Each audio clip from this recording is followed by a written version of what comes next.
for approval? Move to approve. Thank you, Jane. Second, Second by, Melinda. thank you, Melinda. Okay, any further discussion? All right, all DAB members in favor, please say aye. Aye. Aye. Aye. Aye. All opposed, same sign. All right, those pass unanimously. All right.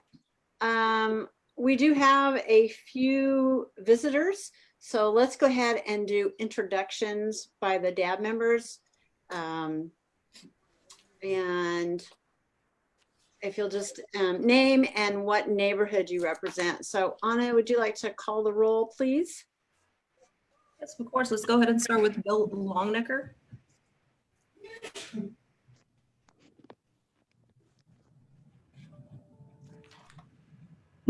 Why can't I hear anything?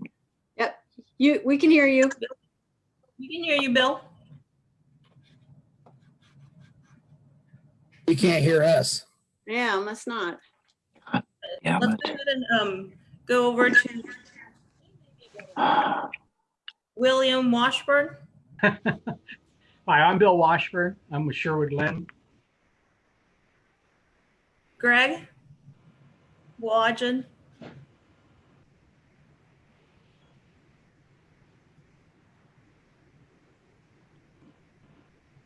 what the hell?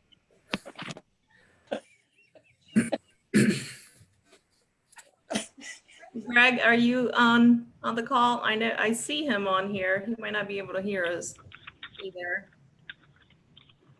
All right, let's go ahead and go with James. James Deckard, North Riverside. Scott Lucas. I'm Scott Lucas. I'm with Benjamin Hills. Linda Matney. Linda Matney with La Placida Park. Melinda Kellogg. Melinda Kellogg with Orchard Oh, Park. this is driving me crazy. And Elena. Elena Welch is North Midtown. All right, if there's any other DAP members that I did not call, I know I'm gonna go back to Greg. Greg, can you hear us? I know you're on the call. She refused. And look at this, he embraces one man, poses for selfies with Bill Longnecker, can you hear us now? Yes. All right. And do we have any other DAP members who have dialed in this evening? If you want to go ahead and introduce yourselves.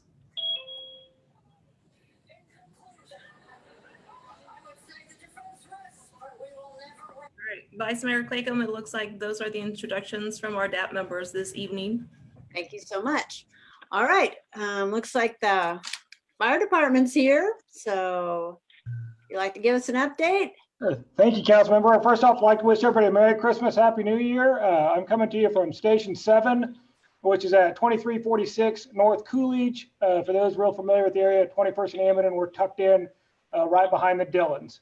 I am on track for calls. So if you hear some lights and sirens go off and the lights get a little bit brighter behind me, I'm going to exit the meeting. Real quick, I do have some numbers for November for District 6. We have had some significant fire alarms in the area. We had a fire at 230 Northwest, an air handling unit on the roof. That's $200,000 worth of damage. A house fire at 1215 North Jackson, $60,000 in damage. Apartment fire 1632 West 22nd, right next to the fire station here, $125,000 worth of damage. So we have seen some significant fire events in the district over the last month or so, which is always, you don't want those, but there's no common thread as far as what's starting them. So there's no trend, I would say. But once again, what we see a lot of in these two, a lot of time it's either unintended cooking or smoking not put out appropriately, or someone falls asleep with a cigarette of some sorts like that. We always see those, and those are usually our #1 causes of fire in the city. As far as the fire department goes, we're continuing our COVID stuff and COVID precautions. As we all know, once November hit, we've seen a uptick pretty much statewide, definitely citywide of COVID cases. We continue, we definitely saw that uptick here at the station as far as calls. For calls for service, I have those numbers. For October, November, we made about 1,300 calls. 1,100 of those are in medical in nature, which your COVID patients would fall in those. We definitely are seeing more of those, making more of those. They usually present with difficulty breathing. I would tell you we're probably averaging, just anecdotally, don't hold me to these numbers or anything like that, but I usually see anywhere from 2 to 4 COVID patients per shift. And that's been pretty consistent now for, I bet, 3 to 4 weeks. During the summer, we wouldn't, we'd see one here and there, not a lot. So definitely have seen the uptick. We are still following all the precautions that are in place, which means like around here at the station, everything, I wear a mask like you see like this. On calls, we're wearing the N95s. The N95s, I believe we still have plenty of stock. I know, anecdotally, once again, if I need an N95, I put in a request and I get one. So as far as our PPE goes, we're still in a good response as far as getting our equipment out here at the station. Other than that, COVID has definitely changed the way we have to do things, obviously by having a Teams meeting here with you folks, but it has impacted about how we do our operations as far as training. Normally this time of year, especially in the fall, we do a lot of joint training with other stations, go down to the training grounds. Fall is a great time to do training, especially outdoor training. Due to COVID, we have very limited access with our intermingling training with other stations. Our hope is hopefully to get back to that in the springtime. Does it hurt operations? It hurts that it's always enjoyable to do training and share other ideas with other stations. We're still doing the training in-house. I think our response is just as competent as we always are, but it's definitely changed how we have to do things. So other than that, council member, the only thing else I would have is, once again, and I talked about this probably 6-8 months ago, when we had an uptick of drug overdoses in the area. Our best guess, or think was going on then, is whoever was selling the drugs was cutting those drugs with fentanyl, which is a very dangerous narcotic drug, a derivative of morphine. We've seen an uptick the last couple shifts actually of that same thing happening again.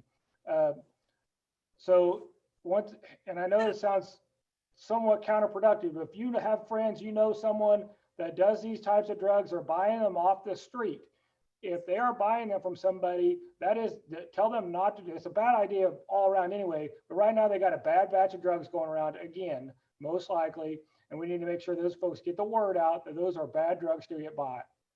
Other than that, take any questions you guys might have.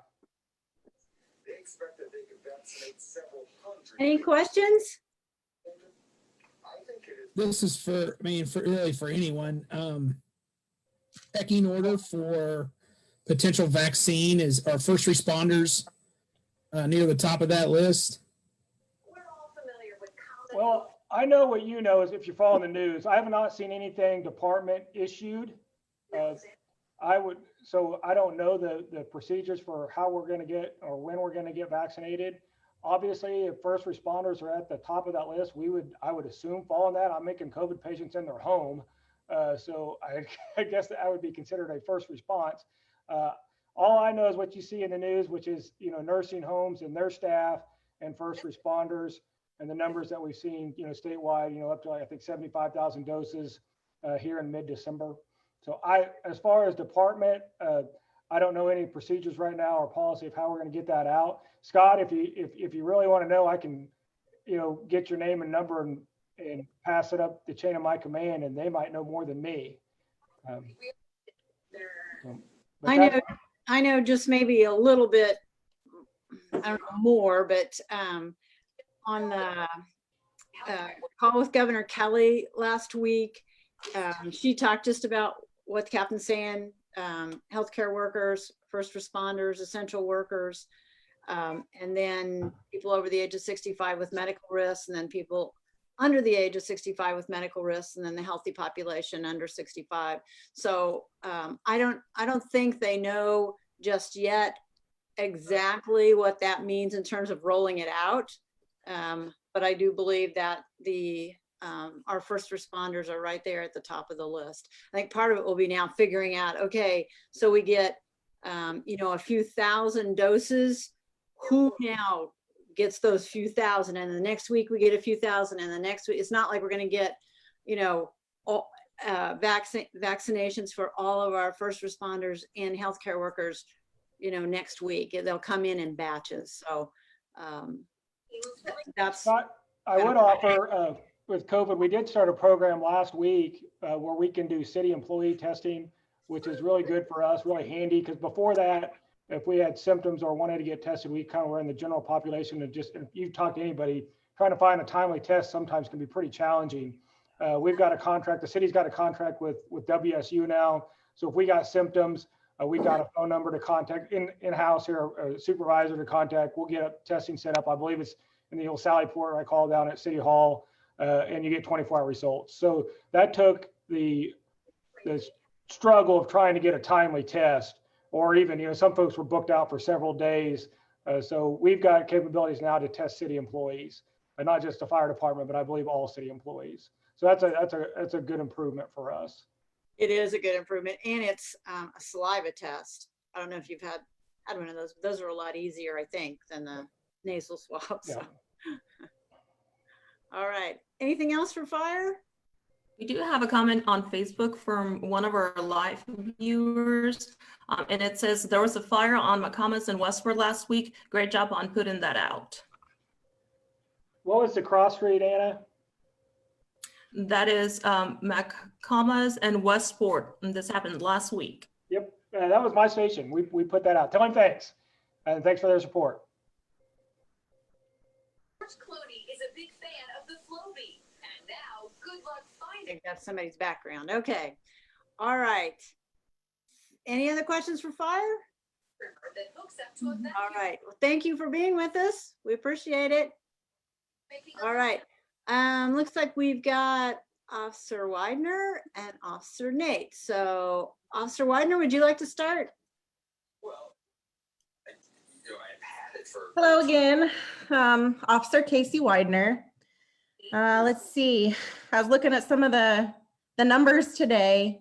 For the month, I'd say our ag assaults are up, which would mean anything with a deadly weapon. Seems like we've had a lot of shots fired calls recently. To my knowledge, a lot of them, they're not random. They're more of people are having parties at their houses. I don't know if that's just people staying home now.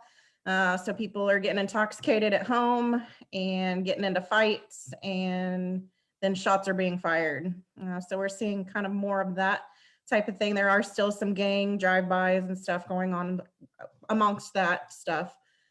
So we're seeing a little bit of increase in that. Burglaries seem to be down for the month, but I will say 'tis the season. This is primarily a very, very busy month for burglaries, robberies, that sort of thing. It's the holiday season. People are trying to get money or drugs or whatever they're trying to get, but for whatever reason, this time of year seems to be heavy on the burglaries and the robberies. I haven't seen it yet, but I'm sure within the next week or two, it'll get there. So just be aware of that. I know I've gone to burglary reports where Christmas presents are stolen from under the tree. People are just going in and stealing Christmas presents. So be aware of that. Lock up your house. Do what you can to save your property. I think I say every month, gang graffiti, it's still bad. Got an email again yesterday about some more of it. So be on the lookout for that. Suspicious people, just be on the lookout. But that's what I have from my area. I don't know if anybody has questions or anything of me. Questions for Officer Widener? All right, Officer Nate. Hello, Officer Nate Sweetall, Wichita Police Department. I have Patrol South. which represents kind of the downtown district of District 6. I talked with our community policing officer, who's actually been pulled over. Him and 3 other officers from other beats have been pulled over to start a pilot program for the downtown kind of community policing district bureau. And so they're kind of looking downtown and meeting with a lot of the people in that area to figure out what their biggest concerns are. They did a survey of around 100 people, and they had 2 kind of major things that started to come up. One of them is a lot of the businesses wanted to see more of the horses in the downtown area. So they're going to be looking at days and schedules in order to get horses in the downtown area and Old Town area as well. Another major issue that was brought up during this survey was actually the homeless population, which is a pretty common theme and also common for cities in the downtown area. And so they actually met with us, and we're going to be working in partnership with this new Central Bureau of Officers to help us kind of address some of those solutions. One of the things we're thinking about doing is coming in early before businesses even open to kind of drive through and see if there's homeless that are not utilizing the shelters, which we do have shelter space available, and they're trespassing, and trying to get them connected with services and move on to those programs that can best help them. In regards to our homeless outreach team, we might have seen in the news that we had some good news about during the summertime. I applied in conjunction with our housing department for a federal grant through the Department of Justice to address some issues in the downtown area, specifically to District 6. And I was awarded, or we were awarded, $1 million. What that grant does and what's it look like is it's going to focus on homeless individuals in that area in order to get them housed, and then get them connected with some case managers that this grant's going to hire. Because the key is we got to get them into housing, but we also got to have case managers to work with them on a weekly basis, help them be successful and get out of the life of homelessness and back on their feet. So we're really excited that we were awarded that grant, we're excited to look forward to seeing where that takes us. So that's all I have, unless someone has some questions. We're gonna follow up on what Officer Nate said on December 14th at 1:30. We'll be doing a Facebook Live event on that grant that you just talked about with Sally Stang. So, and I think maybe Chief Ramsey is going to be part of that. So if you're interested, 1:30 on December 14th. If you miss it, you can always catch our Facebook Live videos later too. So any questions for Officer Nate? Yes, please. Not taking any thunder away from the upcoming public announcement, based on the contents of the grant, what's the focus or the intent? Is it to provide housing options or for that grant? Right. So the focus is obviously through Department of Justice. It's law enforcement based. So there's a lot of people apply for the grants from other cities that, we're doing other different things. But what I've noticed is there was a study done by University of North Carolina, Charlotte, and it showed that if you can get a homeless person housed, it reduces their vagrancy arrests and issues by 84%. So from a law enforcement perspective, if we have a survey and we know from the data and the research that that's a common concern for this downtown area and the people are there, it was 85% of the people said that was the #1 problem. So if we can address that from a housing perspective, and we know the data and the research shows that that'll actually reduce it, that's what we're trying to get focused on. So it's law enforcement working in conjunction with the Department of Housing, get individuals housed with wraparound case management in order to make them successful, thereby reducing their criminal activity, which is what the research and the data shows. Okay. Hey, Cindy, I would like to go back to Officer Widener too, if I could. Sure, go ahead. So just to kind of throw a suggestion out there to share with people, it's 'tis the season and the burglaries you expect to go up. When we put our carts and piles out for trash collection or recyclable, it'd probably be a real good idea to encourage people not to put boxes out there that indicate large gifts or purchases. Absolutely. Yes, we don't want to advertise what we have in our house. No. So yeah, that's a very good point. to bring up. Yes, don't be advertising. If you have big boxes, try to find somewhere else to throw them away or cut them down, get them into the trash bin. But yeah, don't advertise your 65-inch flat screen TV that you just got out there. Thank you for that. Yes. Hey, Bill Longnecker has a question. Yeah, I was just wondering, is this any coordination between this and the community service block grant monies that we have from the federal government in regards to housing? Yes. So last week, I think it was, we just announced the CARES Act funding from HUD. Some of it is CSBG money, some of it's ESG money, to purchase the 316 Hotel on North Broadway, to convert it to 56 apartment units for permanent supportive housing. So that is that pool of money that you're talking about. This is extra money that we got because of the CARES Act funding.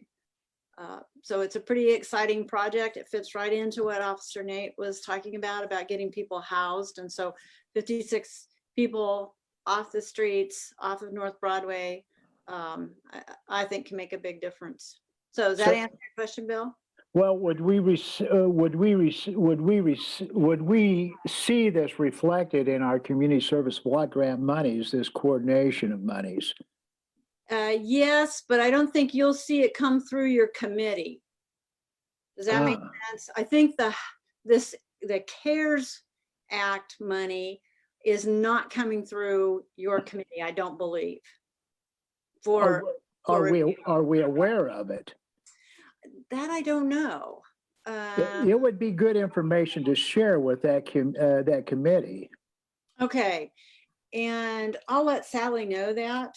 I'm sure that they have no issue with sharing it. I think. No, I agree. Yeah. Okay. But it's additional money, which, you know, you're looking at the federal monies we have in community service block grant monies, and this is significant in regards to the additional monies to address those needs. It is the whole project, the 316 Hotel project, I think is right around $4 million. Now, not all of that is coming through the CARES Act funding, but a big chunk of it is. And so the money is to purchase the building, rehab the building into apartments, because it's a hotel now, so they have to put kitchenettes in, and then to operate it for the first 6 months as a women's overflow shelter, but not a shelter where they have to go in at night and come out in the morning. They can come in and stay. And then that'll be during the rehab. And then after the rehab, housing 56 people with wraparound social services, and Humankind will own and operate that building when this is over. So there's not a lot of great things that have come out of COVID, but this is one. This is like a once in a lifetime opportunity. I don't think we'll ever see this kind of money again. Well, we don't see it with the community service block grant monies, that's for sure. Yeah, very true. So anyway, I'll pass that along to Sally Stang, and then hopefully she'll let you guys know what's going on. So that's good. Thank you. Sure. And then there's some questions in the chat about, these are for you, Officer Nate. There's been a lot of homeless activity at 21st and Amidon. And as a follow-up to that, it says homeless are camping out on the lake behind the Twin Lakes Shopping Center. They've broken down the chain link fence on the east side of Amidon along the lake, the northwest corner of the lake. So, you know anything about that, or you want to go? No, actually, that's the first time we've heard about that. And I do want to say thank you to the citizens. That's where we get a lot of our eyes and ears in the community, and they let us know of things. And we have a running list that I actually just added while we were talking to, and it updates live for my partners. So tomorrow morning at 7 a.m. when they start work, they're going to see that information, and they'll be able to start addressing that this week. Or weekend, all of us will. So if you ever have those issues, or if you see a campsite, let us know, you can contact our hot team and leave a message for us about things that you see. And that's at 854-3013. We're really lucky that our city and city council and our chief supports our hot team, that we can go out and address these things, and we do it in a compassionate manner where we do enforce our camping ordinance, but we also are doing referrals to shelters and programs and everything else. And so I think Wichita's doing it the right way, and then we love the community support and for helping us find those individuals that are setting up camps and stuff. All right. And then I think Clayton has a follow-up question.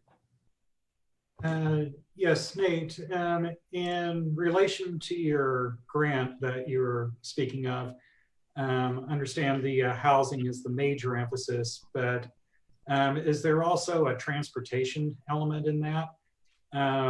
Part of where my head is going on this is homeless is not necessarily the same thing as unemployed. And that could be a catch-22 if you're offered a home that makes your job inaccessible, for example. So I'm kind of wondering, like, is this housing going to be clustered near like bike lanes or transit lines or something to assist people retaining their jobs? Excellent question. This grant, now of course we're going to try to utilize Hotel 316 because it's new and it's more affordable housing. However, our grant, the Department of Justice, we could in essence house someone citywide, out east, out west, as long as they're working with the type of voucher that we have available for them, whether that's Section 8 or Housing First.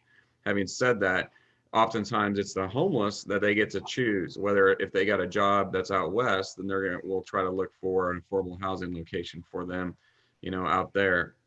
Now, as regards to transportation, there's two things on that. I actually just wrote a grant through a foundation locally, and we're able to purchase local bus passes. So if we have a homeless person who verifies they have employment, we will give them free city local bus passes for the whole week until they get their first paycheck. The other thing we also have available is that we actually passed an ordinance with the city council a few years ago, where sometimes when bicycles are recovered off the streets and we get dozens of them every month, they go up to our property and evidence and no one claims them, and so they go to auction.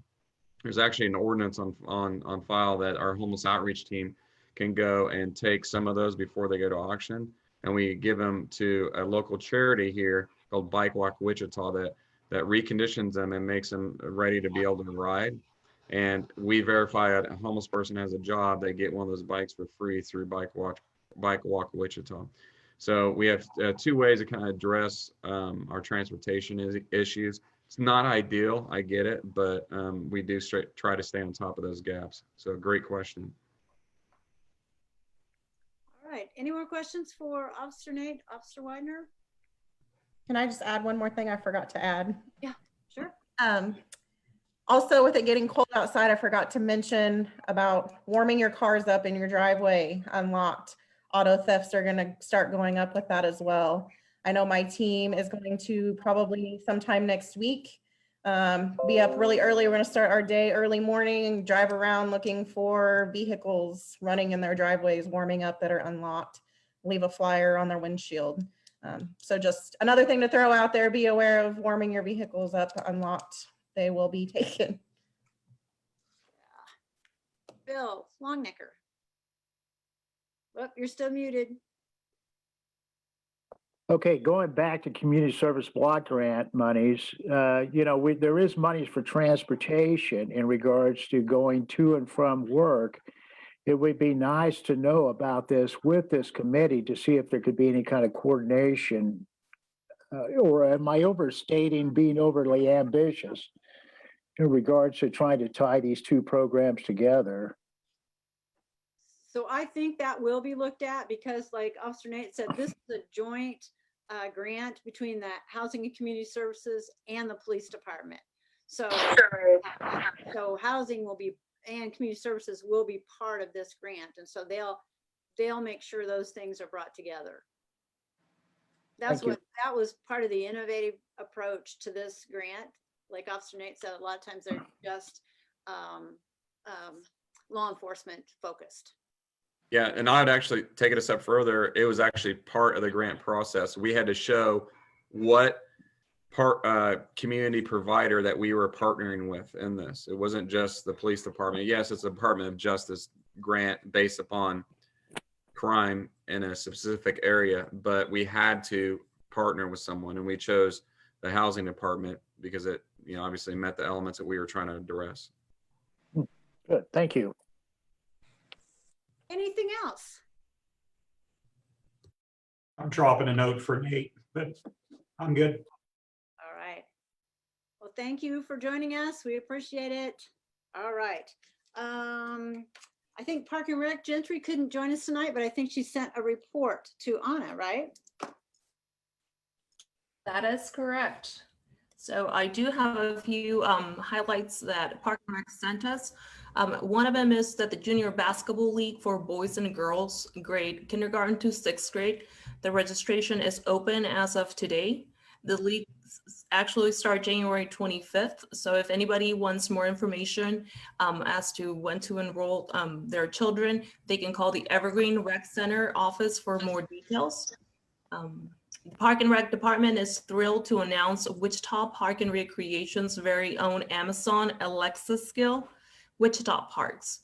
It's the first of its kind offered by any city across the nation. Interacting with users via text to send direct links to websites through voice automation. To enable the skill, activate your Amazon Echo by saying, Alexa, open Wichita Parks. For more details to help getting started, you can call the department offices. This is not DVI related, but tickets are still available for the O.J. Watson Christmas Express. There will be reading of the book Polar Express, followed by a train ride, s'mores, hot chocolate around the fire, and campfire songs. Tickets can be purchased through the online registration software Evolve, found on the city's webpage.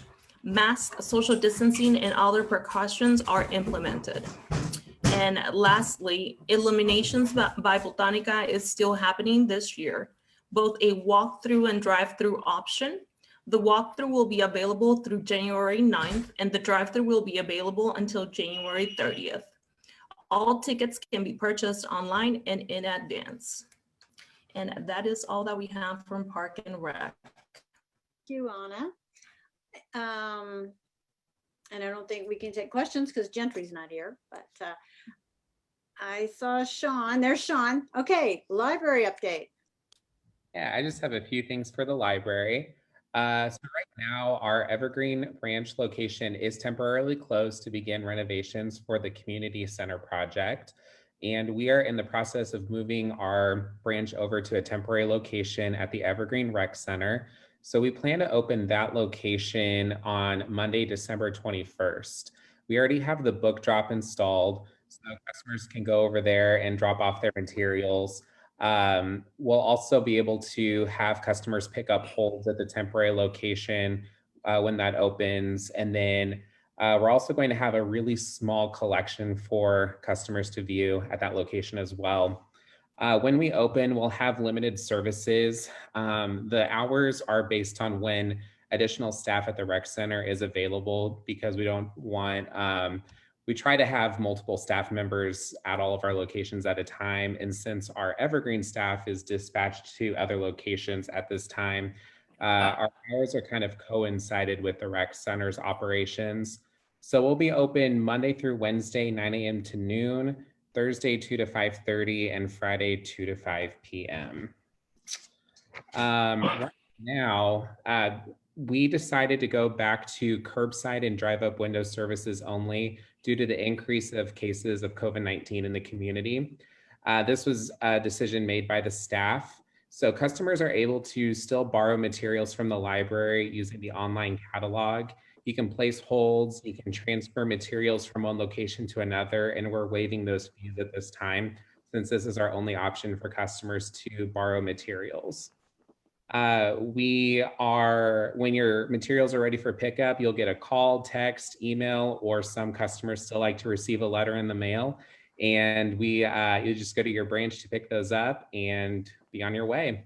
We're also trying to do some copying, printing, and faxing services through the drive up or curbside services as well. So bear with us as we work through those processes. You could still access our digital collection 24/7 on Overdrive and Flipster.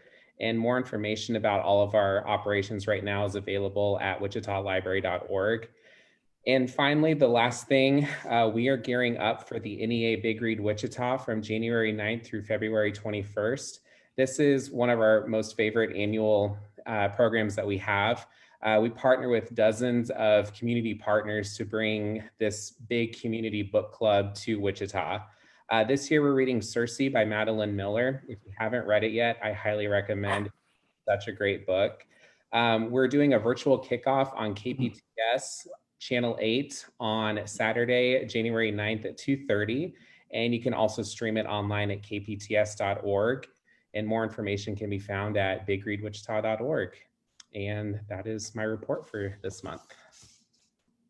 Thank you, Sean. Any questions for Sean? Just a kudo to your tech help staff.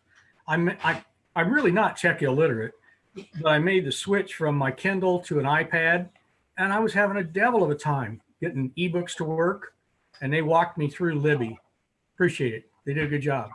Awesome. I'll pass that information along. Yeah, our tech staff is amazing. They know everything there is to know about virtually every device. And all you need to do is call our main line 261-8500, and they will help you with anything they can over the phone. And they'll also send you step-by-step emails. We'll do whatever we can to help with any tech issue. Good. All right. Are the changes to Evergreen as far as the days and times, is that on the website? Yes, we have updated the Evergreen website to show our temporary outlet location. So all that information is on the website. And then on December 21st, before we actually open for the first day, the Evergreen Rec Center has been courteous and they're letting us put all the yard signs we want to out around the Evergreen complex. So we'll have a ton of yard signs and we'll have banners showing where the location is. Friday, I'm meeting with staff and we're going to create a video to kind of show you what the new location will look like, the temporary location. So yeah, we'll have information all on the website, all over our social media. And I just want to follow up with that. I want to say that the library, the rec center, and the neighborhood center have done a great job of collaborating on this, because at one point we thought we were just going to have to temporarily close the library and, for several months. And those three organizations within the city came together and have figured out a plan. And I think it's a really good plan. And so I appreciate your leadership on that, Sean. Thanks so much. Something that I think maybe Sean didn't mention, public computing won't be available at the library, but we have public computing at the neighborhood center. So if you hear anyone saying, oh gosh, I can't go use the computers, yes, you can. Anna can help you with that. So any other questions or comments for Sean?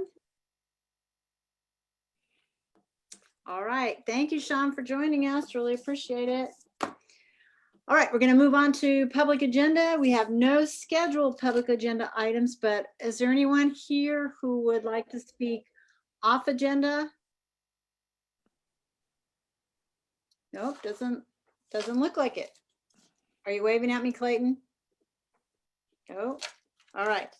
Okay, we will move on to our new business.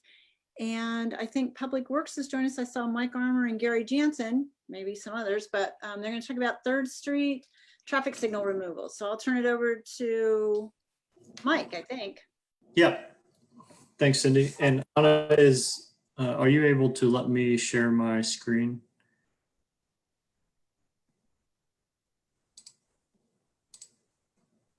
Yes, hold on just a moment, Mike.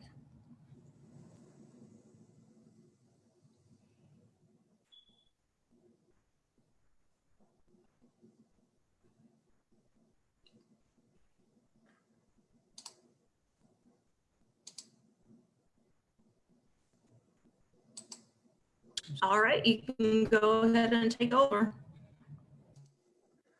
Okay.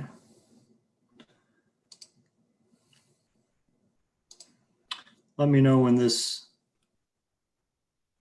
starts sharing on your guys' screen.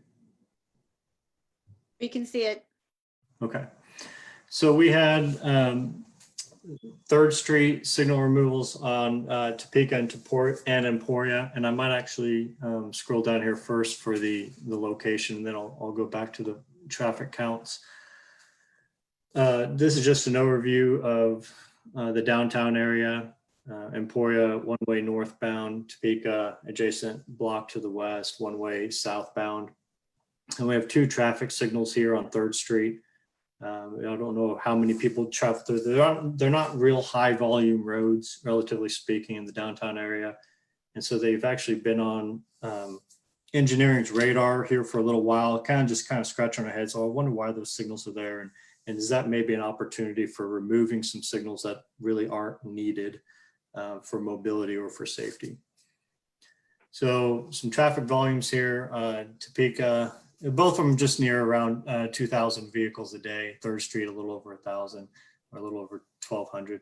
And so we did traffic signal warrant analysis on both intersections and found that they don't even come close to meeting signal warrant. So we did have some hopes then for getting a game plan together of removing those signals.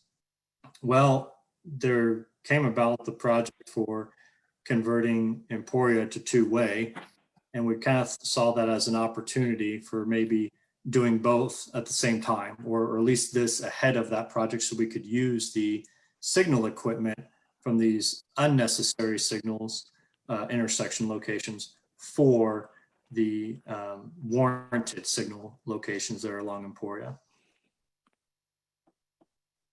So these are the 2 intersections, just zoomed in a little bit closer. You can see the mast arm on the north side with the signal heads facing south for the northbound Emporia, and conversely over here on Topeka with the signal, or the mast arm here with the signal heads facing north for southbound Topeka. So with Topeka being the heavier traffic and Emporia across 3rd Street, they have a lot more of the traffic volumes for both intersections in the north-south movements than on 3rd. So the decision was to stop control 3rd Street with stop signs on either side and let Topeka and Emporia free flow through. So on November 4th, we began the trial, and we installed stop signs on 3rd Street for both directions. We installed signs on the mast arms for all approaches, stating that the signal was under study for removal. So that for a couple of reasons, we didn't want to get bombarded with calls why the signals weren't working, but we wanted the public to know, hey, this is a potential removal. So since November 4th, we have not received any calls about or complaints about the proposed removal, which is good. That's obviously what we were expecting. And just anecdotally, I'll tell you, when I was out there, I saw one gentleman on 3rd Street. He kind of asked what we were doing. I said, the signals don't meet warrants, so we're going to do a trial, shut them down, and just see how things operate. And he said, well, that's great. I don't know why you don't do it sooner. So that was positive to hear, and it was good that we never heard any negative feedback. And I do want at the end of this to check with the DAB if anyone on your end has received any comments to date. And here's what it looks on 3rd Street. So you can see on both sides, you see the stop sign in the foreground and the stop sign on the other side approaching. This is the exact same on Emporia too. The new stop sign, we had the supplemental sign here too, with it being a new stop sign, people thinking it was always stop. So this supplemental sign, cross traffic does not stop, could be removed in the future. And up here on the mast arm is the signal or the sign letting the public know that it was under study for removal. So we have the intention there at the end of this study then to go ahead with removal. Now, the steps moving forward will be, we will either let them in flash, depending on the time frame of the Emporia conversion project, or we could go ahead and bag the signals or remove the signal heads. I will have further discussion with the project manager for the Emporia conversion project to discuss the time frame on that. But one of those options may occur, but I haven't really decided quite yet which one we'll use. But they're seeking a DAB vote on it. It was just a presentation. You know that the trial from our part seems to be working well. I wanted to have the crash study analysis done too, but I didn't receive that back in time from WPD. I got a little blip up there on my computer saying my connection was starting to get hazy. Am I still able? Yeah, we can still hear you.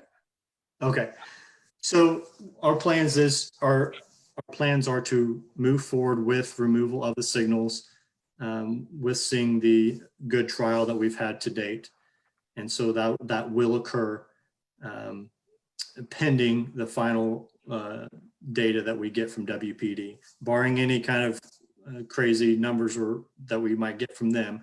I don't anticipate anything. But as long as that looks good, we will move forward with removal of the signals at 3rd and Topeka and at 3rd and Emporia. And with that, I'll let the DAB, if they have any questions, Cindy or the DAB have any questions for me? Yeah, DAB members, anybody have questions? Yeah, I do. So what makes it qualified to have a signal there? What are the requirements it has to meet? Great question. So there's actually 8 different or different warrants, ways that a signal could be warranted for installation. And they vary. The prominent one is traffic volumes. And there's 3 different types of traffic volume analysis. There's an 8-hour analysis, there's a 4-hour analysis, and there's a peak hour traffic volume analysis. And it doesn't meet it for any of those. And then there's some more obscure ones. There's proximity to railroad crossing or school, or if it's in a series of other signals that are coordination and it's needed for maintaining proper flow of traffic through a coordinated segment of roadway. But prominently, it's those first 3, and really even of those, it's the first 2, the 8-hour and the 4-hour traffic volumes. Other questions for Mike from the DAB members? And another warrant would be crashes too. So depending on the number of crashes that would occur, but it wouldn't, these intersections wouldn't meet those criteria either. Okay, I'll open it up. Anybody from that's not part of the DAB, but is on the call. Anybody have questions or comments for Mike?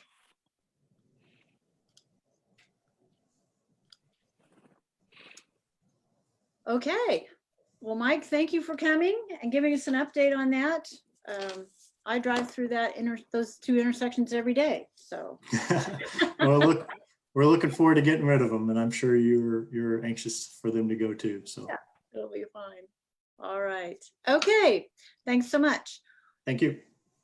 Okay, our next item is our zoning item tonight, and I think Kathy Morgan is here to take us through that. Good evening, DAB members and Cindy. This report or this case was presented to the Planning Commission meeting last Thursday, December 3rd. And this location has a little bit of history with it. In 2008, the Planning Commission had approved a conditional use for a 150-foot wireless communications facility for a portion of this current application property. The reason that we're coming back is because the original application had a condition that the tower had to be erected within 1 year from approval, which it was not done. And the other one was the lease area on this subject property changed a little bit from when the original application was submitted. So if you all remember, we've had several cell tower cases in this district. And so we have to, we use a wireless communication plan for to comply with the state regulations. And there are certain things that we can only consider. There are, we can't, I'm sorry, my cats are bothering everybody here, that we have to follow and that you can't consider as part of your deliberation for approving or denying this request for a conditional use for the cell tower. There is, Emma, can you go to the zoning page?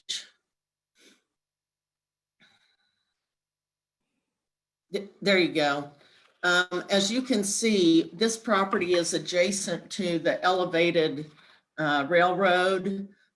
Santa Fe Avenue at that location is a gravel street, as is East 14th Street North, just north of the site. There is TF3 residential zoning just to the west of that, on the west side of the alley. That's within 120 feet of the location of the cell tower site. The brown piece there is zone B multifamily, and there currently is a single family residence there. All the other property around that, if you look at the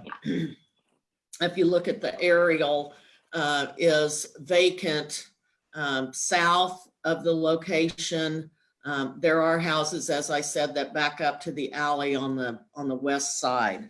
And so with that being what the cell tower plan says, is that it's a compatibility issue, that the tower should only be as tall as the nearest residential zoning district, which at this point is 120 feet. And so the conditional use is asking for the height of the tower to be 125 feet. And there was some discussion about whether the tower would require to have a flashing red light at the top for aviation purposes. And I think the applicant is here, is online to talk about that, but the FCC doesn't require it unless it's 150 feet or more. And if you've driven by that, you know that we have the Cargill plant right there at the elevated railroad tracks, and they have some taller towers on the buildings and even monopole fixtures up on their elevators and so forth. So staff is recommending that the application, the conditional use, be approved. And in your staff report, the recommendations are based on that they meet all requirements of the supplemental development regulations and the Unified Zoning Code. Under B, the state law requires that there's a certain amount of time that things have to move forward. Otherwise, the tower is considered. So let's see, within 50 days of submittal of the building permit application, and they have to obtain the permits necessary to construct the tower, and it shall be erected within 1 year of approval of the conditional use by the Planning Commission or the governing body. And as you know, with conditional uses, if we receive no protest petitions, then the action of the Planning Commission is final. If we receive protest commissions or protest petitions, those have to go to the City Council for final approval. it has to be a monopole, and it has to be a color silver or gray to kind of matte finish to minimize the glare and kind of make it just disappear on the horizon. It shall be no taller than 125 feet. In addition, 5 feet can be added for the lighting suppression equipment. They have to have screening, 8-foot tall screening, solid screening. And they have to present a final site plan for approval. Let's see. They have to go through the process of getting the FAA approvals. And if the zoning administrator finds there's a violation, the conditional use can be declared null and void. And I will try and answer any questions you all may have, and hopefully Glenn Clockey is on the line with us. He is representing the applicant. Yeah, I am on. This is Glenn. If you have any questions. So staff Question. recommends approval. Yeah, question. Can you tell us, Kathy, what did Planning Commission vote? They voted unanimously to approve the conditional use. Okay, thanks. Usually we see these before them, but I know there were some timing issues on this, so. Yeah, all we're right. still within the 14-day protest period.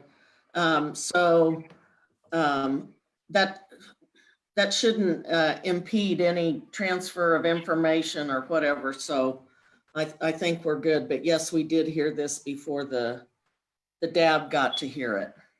Okay. And there are no protests yet? None. Okay. I think Philip may have had a phone call, but we had no, and Glenn can help me with this. We had a couple of questions at the Planning Commission meeting, but they were answered. And so what do I want to say? The people online were satisfied with the answers that they got. There were several commissioners that had questions, but Glenn did a really good job of explaining what they were trying to do, as did Philip. So.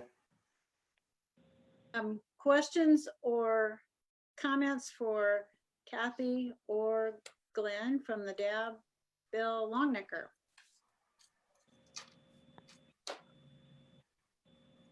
Oh, we can't hear you, Bill.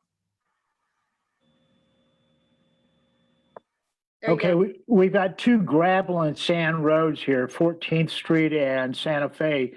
Would the applicant be okay to provide a no protest petition for paving in case this ever came up?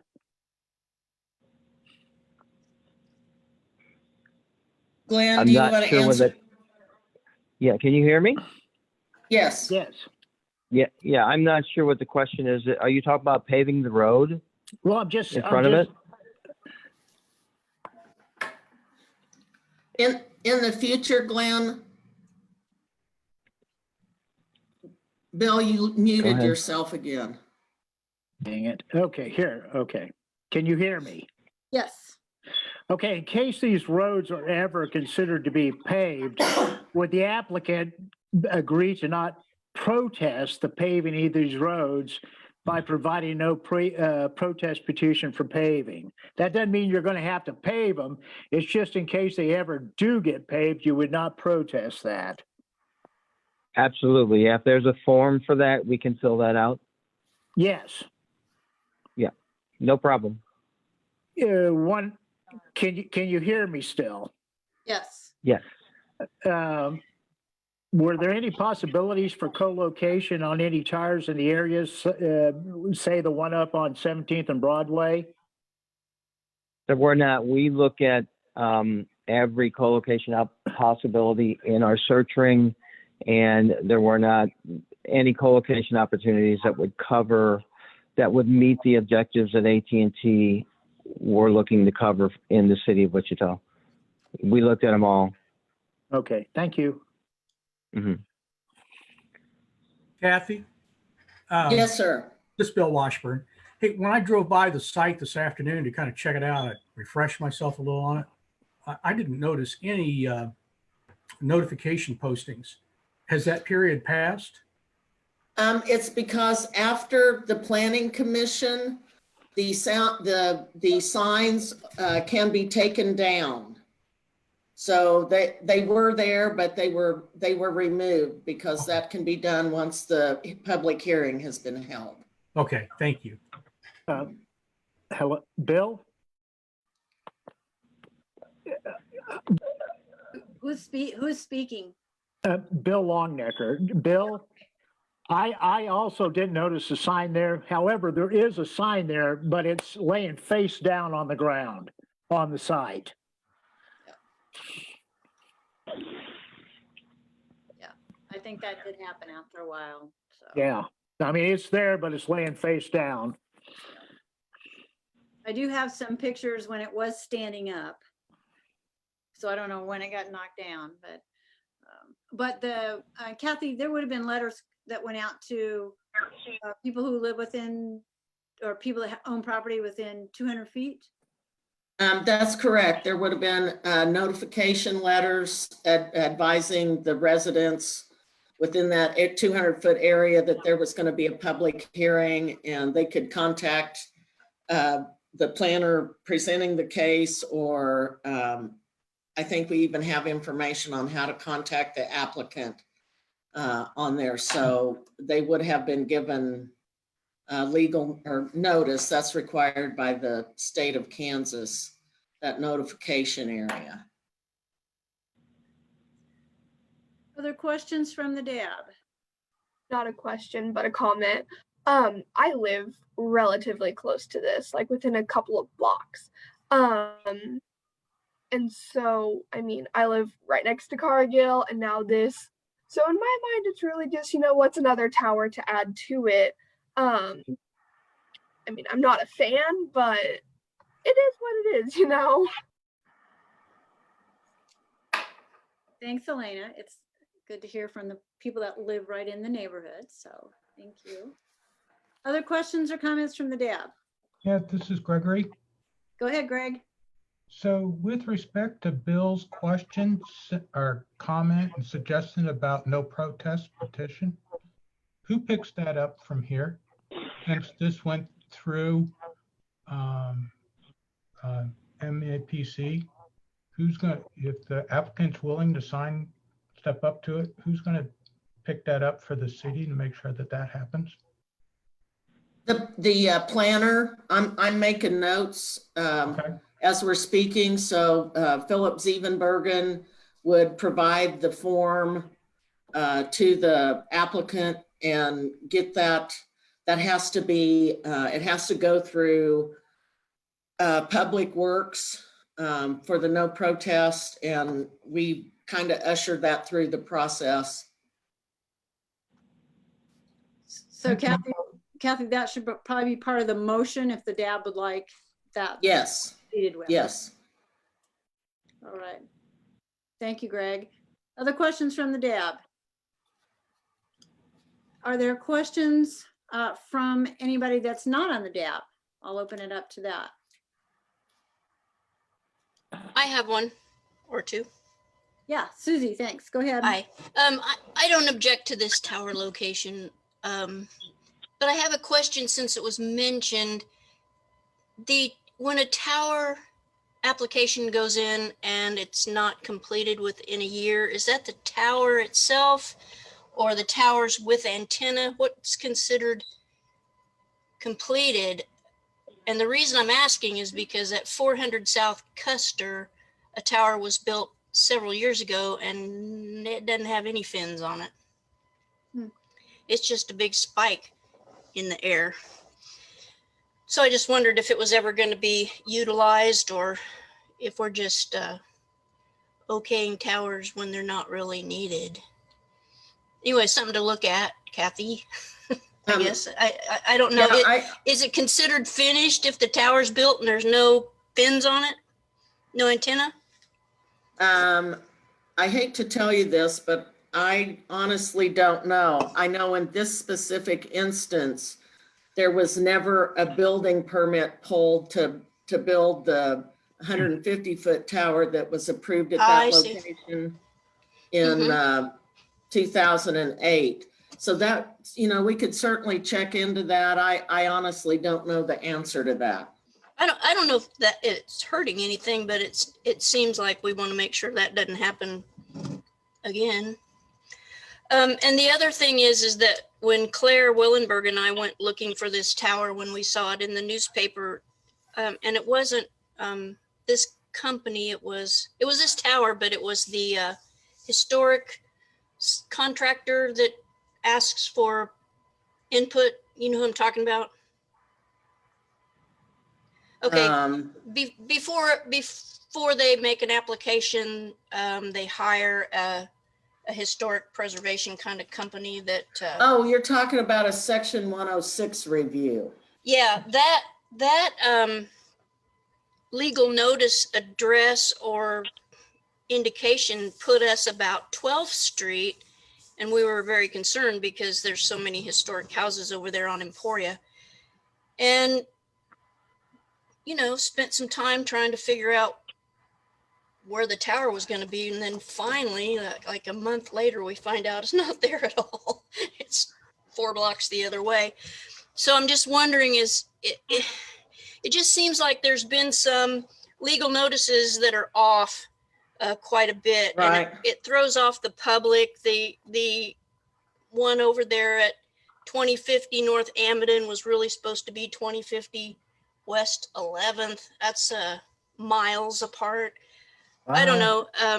That's not anything with this particular tower, but when we're looking at public notices, and now we're looking at with places for people, maybe getting rid of public notices, I'm a little concerned that there won't be enough transparency. Just something to think about. Well, in the places for people, the notifications that you wouldn't get, they have to follow a specific set of conditions that are outlined. And if they don't meet those as is outlined in the adopted plan, then they have to go through the zoning process. Back to your Section 106 review, that has to be conducted by the FCC. The city doesn't conduct that for them, but they have to go through the process of contacting the State Historic Preservation Office, going through the tribal offices, all of that kind of stuff to get their clearance, to get their FAA permit. I understand the process. I just am curious how the legal notice drives us to the wrong spot. Well, I would have to go back again. And I'm sorry I don't have it with me, but and it's not a big deal with this one. This tower looks okay to me. It does concern me a little bit that the fall zone is going to be taller. The property 120 feet, but the tower's 125. I hope that doesn't set any kind of precedent for putting things pretty close, but I guess they do that. Glenn, can you please, you gave a really good explanation about the fall zone on towers. Could you please provide that again? Yes. Can you hear me? Am I unmuted? Yeah, yes, you're fine. Okay. Typically, the first thing I explain is that when communication towers are constructed, they're constructed in a way that they will withstand, firstly, 100 in this area, they'll withstand over 100-mile-an-hour winds with a half-inch radial ice on the tower, meaning it can be completely enclosed in ice. So it's really, they're built to withstand a lot more than what a typical building is. But let's say that something did happen. Let's say there was an earthquake or something under the tower, or there was something that was, the winds were stronger than that tower could withstand.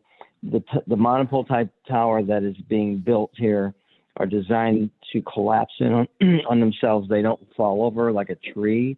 They're designed to kind of collapse in on themselves. And so that kind of makes the fall zone much smaller. So that's one thing that the tower companies have been doing over the years to make sure that if a tower goes down, it pretty much collapses in on itself.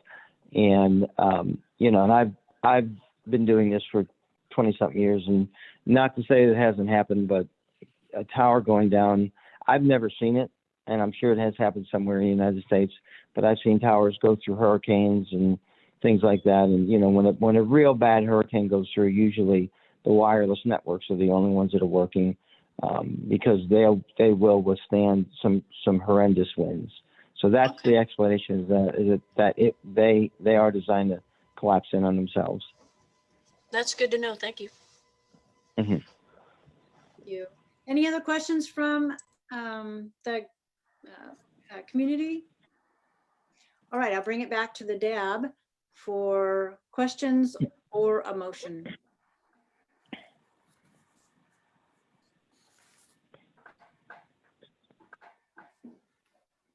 I'd move that we approve the motion with the inclusion of the recommendation for the no protest paving memorandum.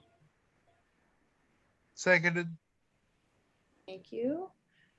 Any other discussion or questions from the DAB? All in favor of the motion, please say aye. Aye. Aye. Aye. Aye. All opposed, same sign. All right, that passed unanimously. All right, thank you. Cindy, thank you very much. Everybody have a safe and happy holiday season. Thank you, Kathy. You too. Thank you very much. Take care. Anna, just to verify, was that 7-0? Is that how many we have tonight? No, actually, we had 8-0. Angela is on the call. Who is? Angela Martinez. Oh, good deal. Okay, 8-0. Thank you. Okay. All right, that's all of our cases tonight. Anybody on DAB have any updates, issues, or reports? Anything you want to talk about?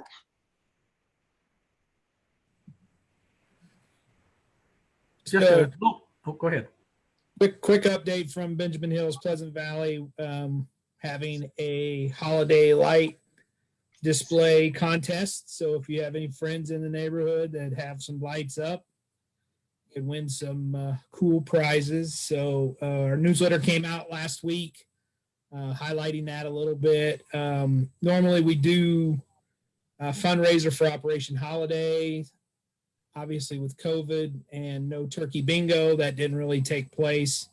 So just encouraging our neighborhood folks to give to Operation Holiday in this time. And that's about it from Benjamin Hills, Pleasant Valley.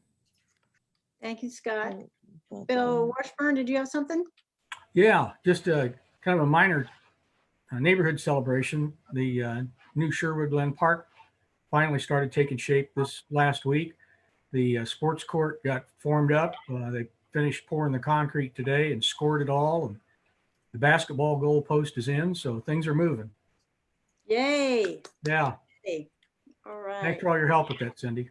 Sure. I had a question. This is James. We talked a little bit about the 316 hotel project, and I thought it was really admirable. But I saw a story, I think it was in Cake, but I don't want to specify, about the staff that didn't know about the sale, and they're concerned for their future employment with the sale.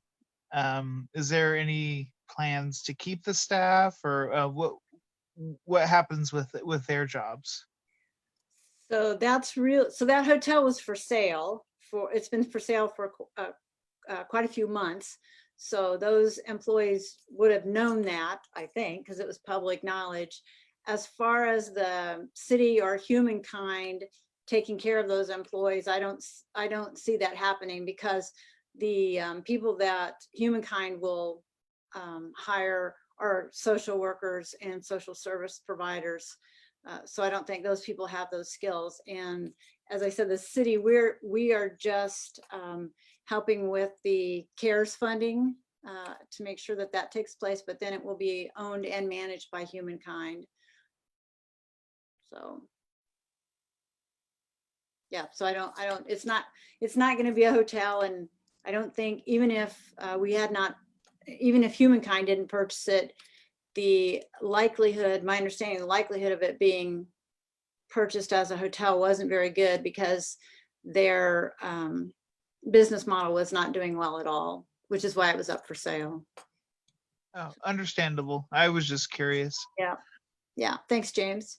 Thank you. Anything else?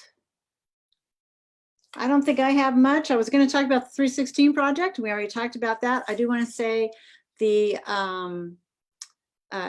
neighborhoods that are sending out their newsletters, much appreciated, since there aren't very many